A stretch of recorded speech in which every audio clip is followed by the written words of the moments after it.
배워서 바로 써먹는 한자 이야기. 네, 세 번째 시간이 되겠습니다. 이번 시간은 병원 속의 한자어, 우리의 건강과 관련된 그러한 글자들을 과 낱말들을 한번 살펴보겠습니다. 자, 여러분 단백질 보신 적 있으십니까? 보신 적 없으실 거예요.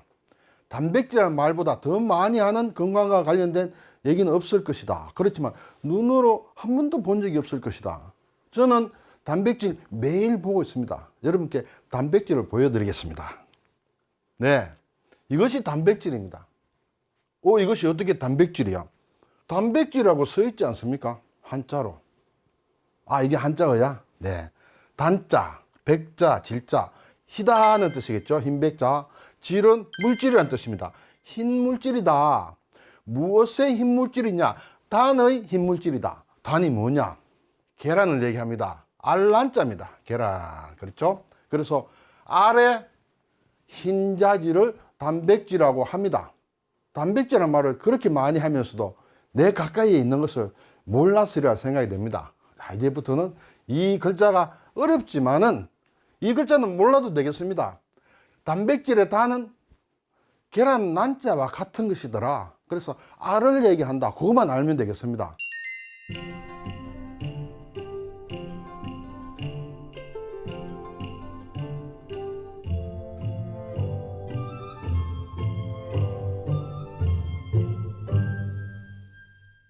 두 번째, 동맥과 정맥. 여기에 무슨 깊은 뜻이 있을까 생각이 드시겠지만 한자어를 연구하는 저는 이 뜻을 제대로 알았을 때 그렇구나, 내가 몰랐었네 라는 것을 느꼈습니다. 무슨 뜻일까요? 동맥과 정맥. 동맥의 동은 움직일 동이에요. 예, 운동한다, 그렇죠? 뭐 시동을 건다, 동자 할 때 그런 것이에요. 정은 고요하다, 예, 정적이다, 정밀하다, 정물하다, 막 그럴 때 쓰는 정이에요. 그러면 동맥은 펄떡펄떡 움직이는 혈맥을 얘기한다. 맥은 혈맥이다. 정맥은 조용하게 살짝 집으로 들어가는 그러한 혈맥을 얘기한다.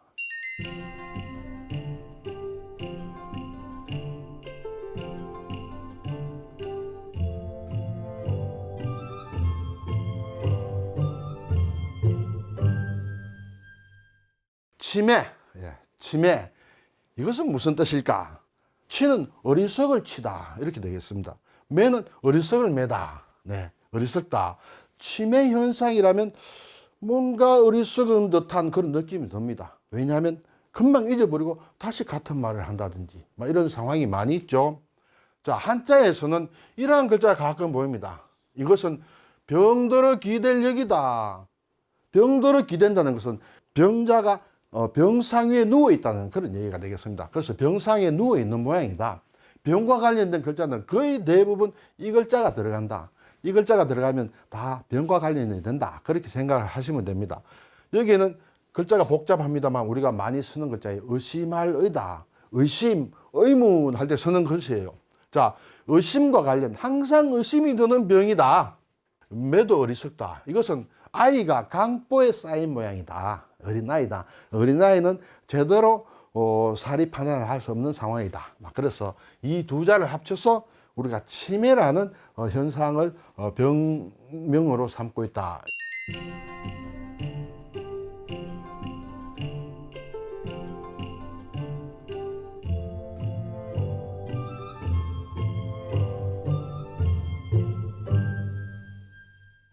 자, 이 치매의 치자가 사실은 상당히 어렵습니다. 또는 글자 쓰기가 상당히 귀찮습니다. 그래서인지는 몰라도 일본과 중국에서는 신자체, 일본의 신자체나 중국의 간체자에서는 여기 안에 지자를 넣습니다. 뭔가 인식하는데 문제가 있는 병이다, 그런 의미로 쓸 수 있겠습니다.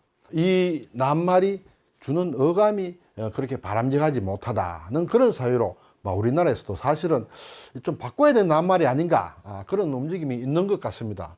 예를 들면 외국의 경우, 일본의 경우에는 인지증이라 하고 있다. 인지에 문제가 있다, 병이다, 이렇게 되겠습니다. 대만의 경우에는 실지증이라고 하고 있다. 예, 지자가 좀 틀렸네요. 네, 지자는 알지자가 아니라 지혜지자다. 그렇죠? 실지, 어떤 지혜를 잃어버리는, 그렇죠? 또는 지각을 잃어버리는 그런 병이다. 이렇게 볼 수가 있겠습니다. 위궤양, 위는 사람의 밥통이다. 그렇죠? 밥통이다. 그리고 궤양이다. 네. 위에 점막이 헐고 조직이 파괴되는 병이다. 볼까요? 뭔가 무너졌다. 글쎄요, 물처럼 무너졌는지 모르겠습니다. 그래서 삼수가 들어갔다. 발음은 귀에서 왔다. 이렇게 되겠습니다. 자, 한자라는 것은 어떤 물건의 모양을 그린 상형 문자도 있고, 또 뜻을 모은 회의 문자도 있고, 또 한쪽은 뜻이고 한쪽은 소리를 한 형성 문자도 있다. 이런 것도 형성 문자가 되겠습니다. 그것이 한자에서 가장 많은 것을 차지하고 있는데, 발음이 하나 오고 소리값이 오고 또 의미가 오는 것이 대부분이다. 이런 것도 그런 글자의 하나입니다. 양도 마찬가지입니다. 자, 이거 병들의 기들 여기 들어가면 이제 병과 관련된 것이다. 변양이다. 변, 해가 있습니다. 그렇죠? 해가 있다. 해에서 빛이 이렇게 나는 것이 볕이다. 이렇게 되겠습니다. 이 발음이 그대로 들어가서 이 글자의 양을 이루고 병과 관련된 것이다. 이렇게 글자들이 만들어진다. 한자 공부 굉장히 쉽습니다. 기본을 좀 해놓으면 모든 글자, 거의 많은 대부분의 글자가 이런 식으로 글자 만들기 때문에 기초 글자를 알면 대략 발음도 알고 대략 뜻도 알게 됩니다.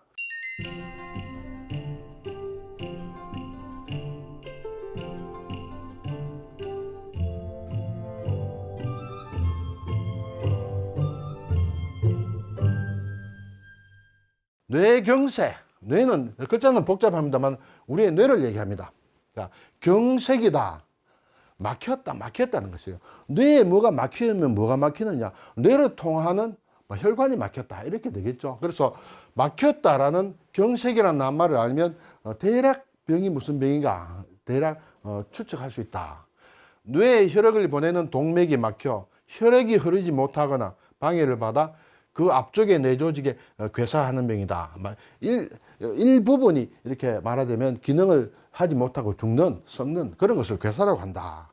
많이 쓰지 않은 꽤 어려운 글자입니다. 그렇지만 한자에 한번 도전을 하게 되면 이런 것도 굉장히 쉽습니다. 이것도 원래 경이란 발음을 가지고 있습니다. 그래서 이 글자만 알면 이 글자는 그대로 읽을 수 있습니다. 그렇죠? 한자를 공부하실 때는 기초를 알면 응용이 굉장히 많아진다. 하나를 가르쳐주면 열을 안다는 것이 바로 한자 공부다. 그것을 제가 여러분께 감히 말씀을 드릴 수가 있습니다.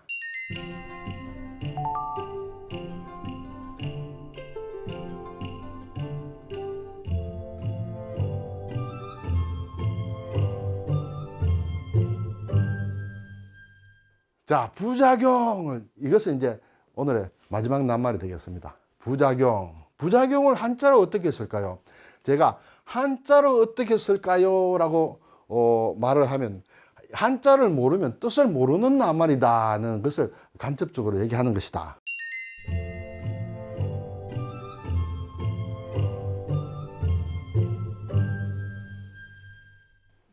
어느 것이 맞을까요?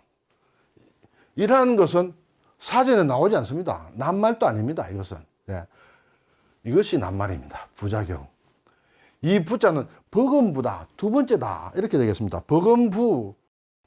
버금부자를 쓴 낱말 우리가 많이 쓰죠. 부통령. 우리나라는 부통령 제도가 아닙니다만 예전에는 부통령 제도가 있었죠. 그러면 대통령 다음에 부통령이다. 부회장. 네, 자, 그룹 회사에 가면 부회장 또는 어떤 모임에 회장, 부회장이 있습니다. 다음이다. 이렇게 되겠죠. 식품, 주식이 있습니다. 쌀이라든지 이러한 곡물을 주식이 있으면 부식이 있어야 된다. 그렇죠? 반찬 같은 거. 그것은 딸려 있는 것이다. 주식에 딸려 있는 식품이 부식품이다. 부업이다. 주업으로 안 되겠어. 일을 하나 더 뛰어야 되겠어. 그때 두 번째로 뛰는 것을 부업이라 한다.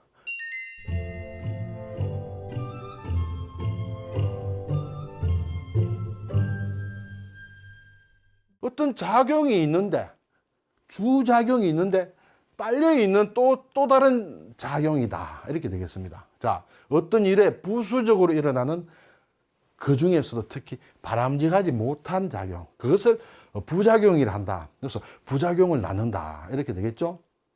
주로 이제 약물과 관련돼서 많이 쓰입니다. 어떤 병을 치료하기 위해서 약을 씁니다. 그래서 그것이 딱 맞았다. 약의 작용이 효과가 있어서 맞았다. 그러면 그걸로 끝나면 참 좋은데 뭔가 다른데 또 영향을 좀 줘서 다른 현상이 나타난다. 그것이 부작용이라는 것이죠. 약이 지닌 그 본래의 작용, 주작용이 되겠죠. 이외에 부수적으로 일어난 작용이 이제 부작용이라 한다. 그래서 안일부자를 쓴 부작용은 이런 말이 없다. 이렇게 되겠습니다.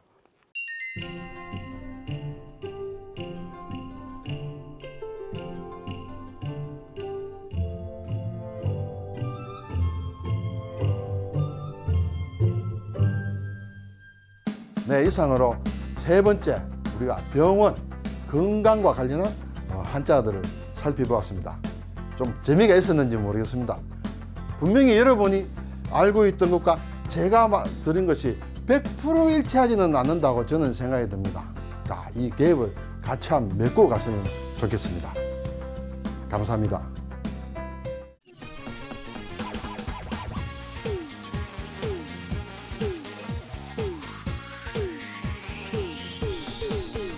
I say, go.